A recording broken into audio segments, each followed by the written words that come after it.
Why is Juneteenth so important to Black history? Perhaps for Black Texans, the end of slavery did not manifest itself until after 2 years of the Emancipation Proclamation. Issued by President Abraham Lincoln on January 1, 1863, the Emancipation Proclamation had set slaves free, but not in Texas. That's where Juneteenth comes in, a blend of two words. It was the day of the 19th of June, 1865, when 2,000 Union troops reached Galveston Bay in Texas and announced what changed the course of history: freedom of 250,000 slaves living in Texas. In a bid to make this day eternal in the memories, the people of Texas called it Juneteenth. But that's not the end of the story. Welcome to a new episode of Black Culture Diary, a channel where we talk about less-known and hidden Black history, culture, arts, and lost civilization. We scrutinize history here to bring the Black culture back on the surface again. We would like to thank you, the members of our community who have been watching our videos and supporting us. For those who are new, we encourage you to join our community in supporting and building a strong Black history education medium. In this episode, we will tell you the truths about Juneteenth and details you should know. Let's get started.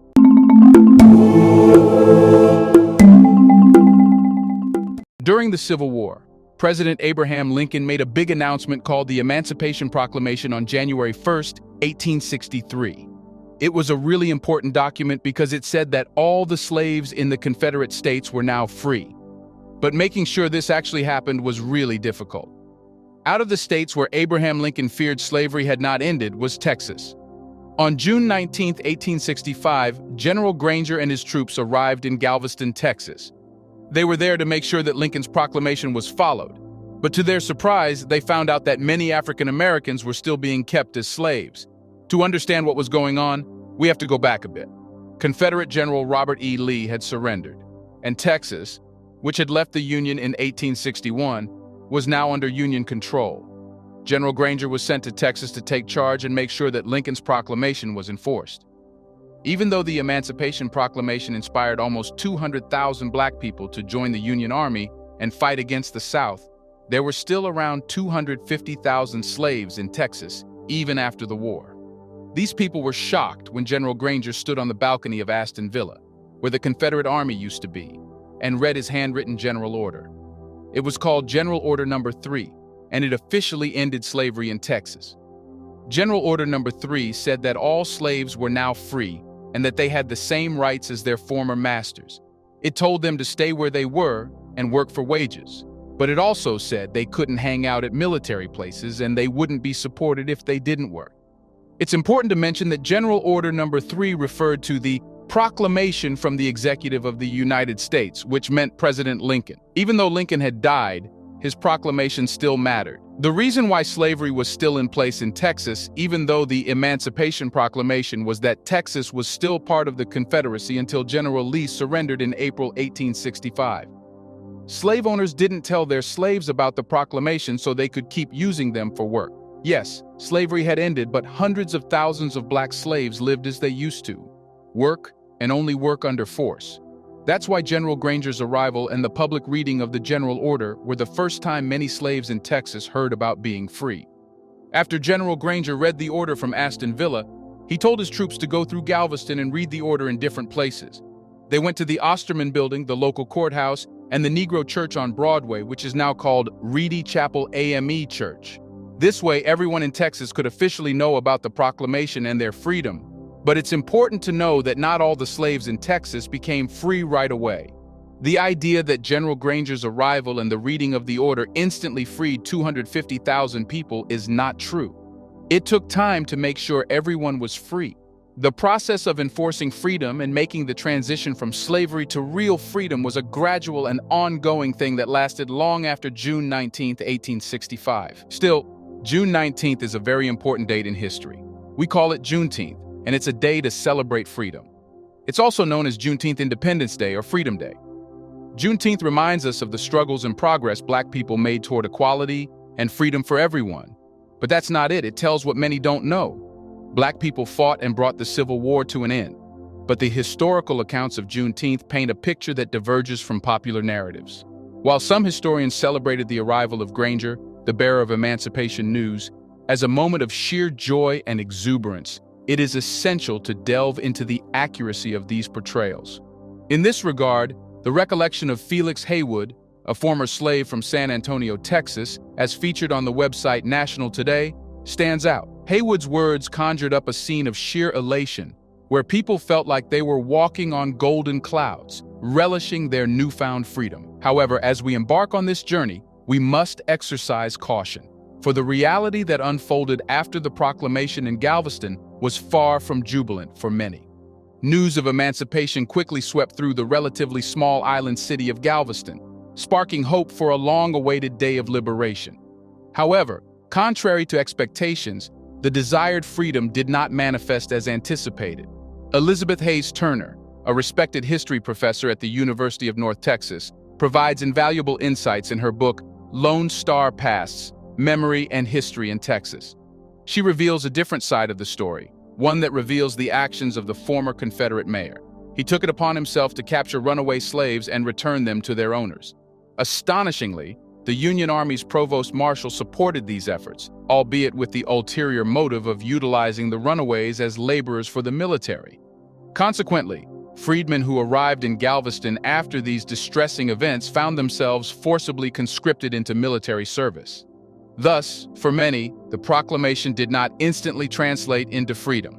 However, hope was not lost.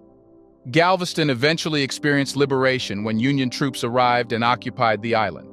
Yet even with the considerable force of 1,800 troops, it took time for Granger's general order to reach the plantation owners and the roughly 250,000 enslaved individuals scattered across the vast expanses of Texas.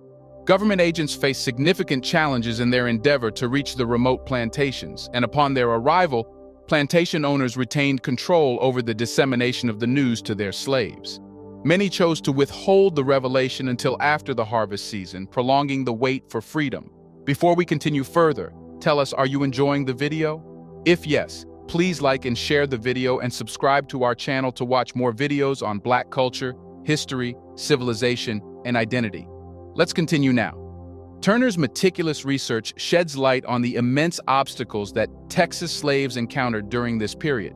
In Lone Star Pasts, she unveils a tale of uncertainty and heightened expectations.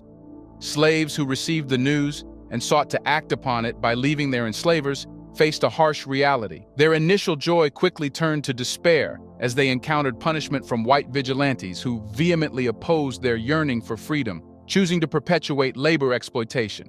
The vast size of the state, the expansive distances separating farms, the limited protection from Union forces, and the isolation from urban centers and the defeated Confederacy's heart collectively conspired to hinder the swift spread of emancipation within the interior of Texas. In the aftermath of the Civil War, an estimated 38,000 former soldiers from the Confederacy's Trans-Mississippi Department made their way back home, leaving a trail of destruction in their wake. The soldiers from the Texas Division were no exception. When they arrived in Austin, the state's capital, these battle-hardened ex-Confederate soldiers shamelessly looted the state treasury, plunging various regions into chaos and anarchy. General Granger's modest force of 1,800 troops struggled to restore order across the vast expanse of Texas, making it difficult to provide adequate protection to the countless scattered former slaves. Relief eventually arrived in the form of reinforcements from the Freedmen's Bureau, though their presence was delayed. It was not until early September 1865, nearly 3 months after June 19th, that these officers reached Texas. Following the public reading of General Order No. 3, sporadic celebrations of freedom began to emerge among the slaves. However, it is important to dispel the idealized notion of immediate and widespread jubilation experienced by the newly emancipated. Perhaps this is why early photographs depicting Juneteenth observances reveal Black individuals staring solemnly at the camera, their countenances devoid of visible signs of celebration. Nevertheless, despite the absence of an immediate cause for celebration and the numerous challenges they faced, resilient ex-slaves exhibited unwavering perseverance. They stared adversity in the face and gradually transformed June 19th into an annual day of remembrance, eventually evolving into a true celebration. Their indomitable spirit and unwavering fortitude propelled Juneteenth to become a significant milestone in American history. It was a testament to their triumphant emergence from the shackles of oppression and a poignant reminder of the arduous journey toward freedom. The first official Juneteenth celebration took place in Galveston, Texas, 1 year after Union troops arrived in the city. On June 19, 1866, Black communities came together to participate in prayer meetings and sing spiritual songs, symbolizing their newfound freedom. This momentous occasion was marked by individuals proudly wearing new clothes, symbolizing their liberation. As former slaves from Texas migrated to other parts of the United States, they carried the spirit of Juneteenth with them. And over time, Black communities in different states began to adopt and embrace this commemorative day. Juneteenth distinguished itself from other proposed dates, such as January 1, 1863, when Lincoln issued the Emancipation Proclamation. The significance of January 1st was overshadowed by New Year's Day, and in many states, Union forces had not yet arrived to grant freedom to the enslaved. In contrast, June 19th held a special meaning that resonated deeply within the Black community. It gained momentum as a day of remembrance and celebration. While it took more than a century for individual states to officially recognize and embrace Juneteenth, a turning point occurred in Texas, where the celebration originated. In 1980, during the regular session of the 66th legislature, Texas House Bill 1016 was passed, designating June 19th as an official paid state holiday known as Emancipation Day for Black individuals in Texas. In recent years, Juneteenth has gained broader recognition for its historical and cultural significance. The federal government, along with the majority of individual states and private corporations, has embraced this important date.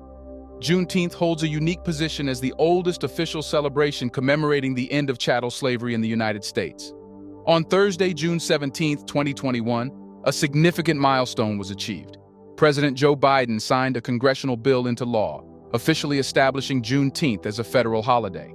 This historic event coincided with the 156th anniversary of the first Juneteenth celebration and marked the first new federal holiday since the establishment of Martin Luther King Jr. Day in 1983. Now you know that Juneteenth Day was not brought to Black people. Instead, they had struggled for it. Despite the Emancipation Proclamation and Juneteenth Day, they continued their struggle until every Black person in the United States was free. Did you know that Juneteenth and the Emancipation Proclamation were two different things? Isn't it true that the event of Juneteenth represents Black people's struggle and how they were kept slaves in Texas even after 2 years of ending slavery in the United States? Let us know your take on this. Does not Juneteenth prove that President Abraham Lincoln's executive order to end slavery was not followed in many United States? Do you want to watch more videos like this one? If yes, subscribe to our channel and press the bell icon next to it. We have decided to bring videos on something nobody talks about: the Black culture, civilization, history, and evidence about how glorious Blacks have been. Thanks for watching, and until the next video, stay tuned.